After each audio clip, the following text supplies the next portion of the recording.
बिहार के चुनाव में इकरा हसन महागठबंधन के लिए वोट मांगने के लिए गई हुई है, लेकिन जब वो स्पीच देती है तो अपनी स्पीच में उनका पूरा फोकस असदुद्दीन ओवैसी साहब रहते हैं। ओवैसी साहब क्यों रहते हैं, अब ये इनकी जहनियत सामने आ रही है। महागठबंधन की जो असलियत है वो धीरे धीरे सामने आ रही है। ऐसा लग रहा है जैसे महागठबंधन के निशाने पर बीजेपी तो है ही नहीं, सरकार बनाने के लिए अगर किसी से लड़ाई है तो वो ओवैसी साहब से है। ओवैसी साहब से क्यों है? क्योंकि एक मुस्लिम लीडर है और महागठबंधन ये चाह रहा है कि किसी भी तरह से एक मुस्लिम क़यादत को रोक दिया जाए, यहीं से इनकी जड़ें खत्म कर दी जाए। इसके लिए इन्होंने अपने तमाम मुस्लिम सांसदों को सिर्फ सीमांचल में उतार रखा है कि किसी भी तरह से ओवैसी साहब की सीटें आने नहीं देनी है। पिछली बार के चुनाव आपको याद होगा, पिछली बार ओवैसी साहब की वहां से लगभग 5 सीटें निकली थी, लेकिन इस बार महागठबंधन, आरजेडी, कांग्रेस ये सभी मिलकर एक पूरी चाल खेल रहे हैं कि ओवैसी साहब को कामयाब नहीं होने देना है। चाहे चुनाव हार जाए, लेकिन ओवैसी साहब को बिल्कुल भी कामयाब नहीं होने देना है, चाहे बीजेपी जीत जाए, क्योंकि ये चीजें सामने से दिख रही है किस तरह से तमाम अपने मुस्लिम सांसदों को, विधायकों को बिहार के सीमांचल में उतार रखा है, जहां पर ओवैसी साहब ने अपने कैंडिडेट उतारे हैं। बाकी जो सीटें हैं वहां पर अपने मुस्लिम सांसदों को नहीं भेज रहे हैं, वहां पर वर्करी नहीं करा रहे हैं, लेकिन इनका सिर्फ फोकस है कि ओवैसी साहब को रोकना है। दोस्तों, इकरा हसन ओवैसी साहब के बारे में कुछ बोलती नजर आई है और उसका जवाब ओवैसी साहब ने जरूर दिया है। इकरा हसन इतनी कोई बड़ी राजनेता नहीं है, एक हाइप है और अपने बाप का नाम लेकर वो राजनीति में आई है। उन्होंने ओवैसी साहब के ऊपर कुछ ऐसी बातें बोली जिसका ओवैसी साहब ने जवाब जरूर दिया। पहले तो मैं आपको इकरा हसन की वो स्पीच सुना देता हूं जिसमें वो ओवैसी साहब को राजनीति सिखाती नजर आ रही है। वीडियो देखें। कि वोट डालने से पहले ये सोचिए कि क्या वो सरकार बना सकते हैं। अगर वो सरकार के नजदीक पहुंचते हैं तो आप बेशक वोट उन्हें दे दीजिए, लेकिन वो नहीं पहुंचेंगे।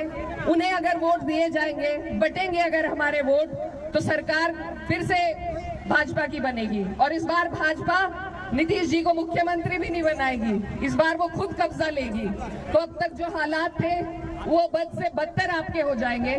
इसलिए आपको पहले ही अपनी सुरक्षा करनी है और उसका जरिया मैंने जैसा आपको बताया सिर्फ वोट का है आपके पास।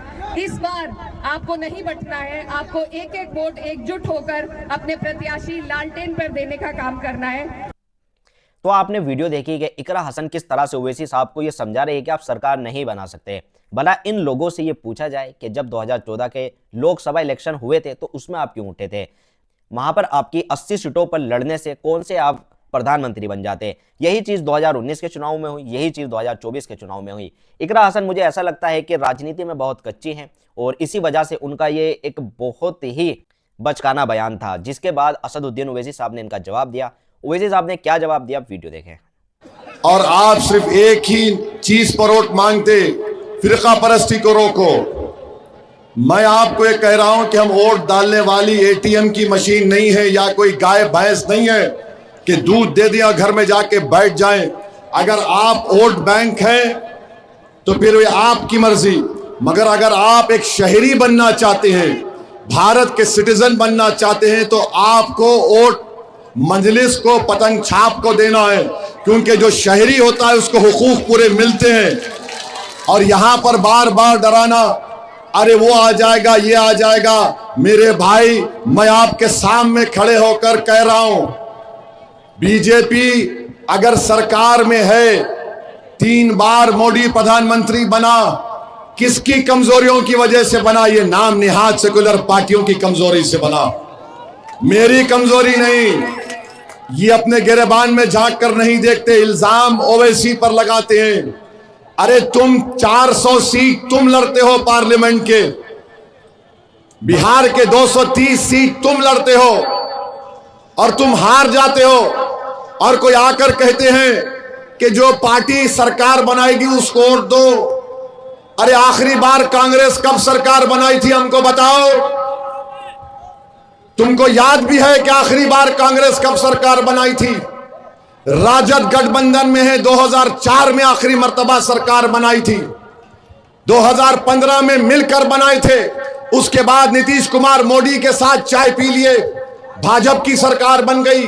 फिर तेजस्वी उप मुख्यमंत्री बने, नीतीश कुमार फिर मोदी को अपना भाई बना लिए। बताओ फिर बीजेपी को सत्ता कौन दे रहा है?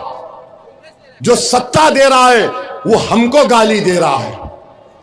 मेरे अजीज दोस्तों और बुजुर्गों, हम आपसे अपील कर रहे हैं कि जो 3.5% का है वो कह रहा है कि मल्ला का बेटा उप मुख्यमंत्री होगा, और जो 17% है वो ओवैसी को गाली दे रहे हैं, वो ओवैसी को गाली दे रहे हैं। तो मैं आपके सामने खड़े होकर कह रहा हूं कि हमने जो जीडीए का अलायंस बनाया, अगर सीमांचल की जनता, किशनगंज विधानसभा की तमाम मुअज़्ज़िज़ लोग, नौजवान हमारी माँ और बहनें मुत्तहिद हो जाएंगी तो इंशाअल्लाह ताला पटना की कुर्सी पर सीमांचल का बेटा बैठेगा।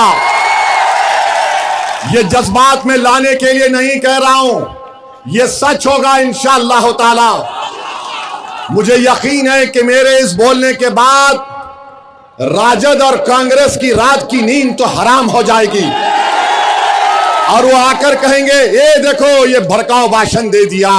अरे भड़काऊ भाषण नहीं दे रहा हूं, सच्चाई को बयान कर रहा हूं, मेरा ख्वाब है, मेरी जुस्तजू है। अरे क्यों नहीं हो सकता, बराबर हो सकता है। आप एक नौजवान गरीब के बेटे को कामयाब करो जो एडवोकेट है, क्या यह काबिल नहीं है मुख्यमंत्री बनने के? बताओ, क्या यह काबिल नहीं है मुख्यमंत्री बनने के? क्या काबिलियत खानदान से पैदा होती या गरीबी की जुस्तजू से पैदा होती? क्या काबिलियत का मियार दौलत है या जो तकलीफ को देखकर जुल्म के खिलाफ आवाज उठाता है? कोई आकर बोलता है कि नहीं जो सरकार बना रहे हैं, अरे यूपी में तो आप सरकार बना ही नहीं पा रहे। 2014 का पार्लियामेंट इलेक्शन हार गए, 17 का विधानसभा हार गए, 19 का पार्लियामेंट हार गए, 22 का विधानसभा हार गए, और बिहार में आके बोल रहे जो सत्ता पार्टी में आ सकती है उसको वोट दो। राजद कब सत्ता में आई थी? और ये गठबंधन से हमारा एक सवाल है, नरकटियागंज वहां पर गठबंधन ने दीपक यादव को टिकट दिया। अभी गूगल करो, दीपक यादव का नाम देखो। दीपक यादव विश्व हिंदू परिषद का है। दीपक यादव तलवार बांट रहा है और ओवैसी को गाली देते ये नफरत फैलाता है। अरे मैं सीमांचल में कलम बांटने का काम करना चाहता हूं, तुम जिसकी तारीफ कर रहे हो वो तलवार बांट रहा है। और तलवार बांट रहा है तो क्या मुर्गी को काटेगा या बकरे को काटेगा? क्यों बांट रहा है? तेजस्वी गठबंधन वालों बोलो। नरकटियागंज, और तेजस्वी किसको अवार्ड देता है? कामेश्वर यादव। कमरुल हुदा साहब, आपने तो अपनी जवानी में भागलपुर का फसाद देखा होगा, जब भागलपुर की खेतों पर 1000 लाशें पड़ी हुई थी, उनके परिवार के लोग कफन दफन नहीं कर सके तो उस पर फूल गोभी उग गई थी। कामेश्वर यादव आरोपी था और ये यादव लालू परिवार उसको अवार्ड देता है।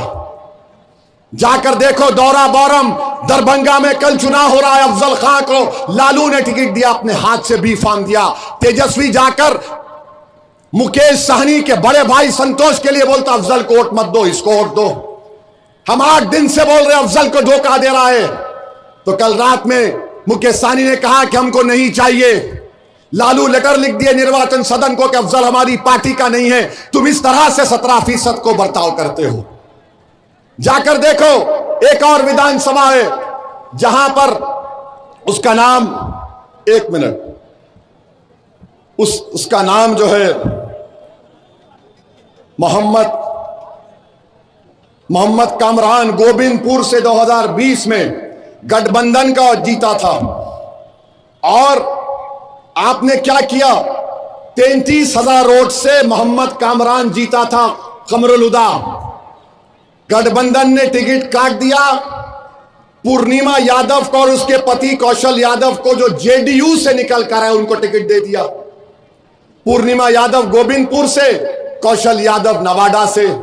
यानी एक मोहम्मद कामरान को कुर्बान करो और 2 को हासिल करो, एक को बर्बाद करो और 2 को ले लो।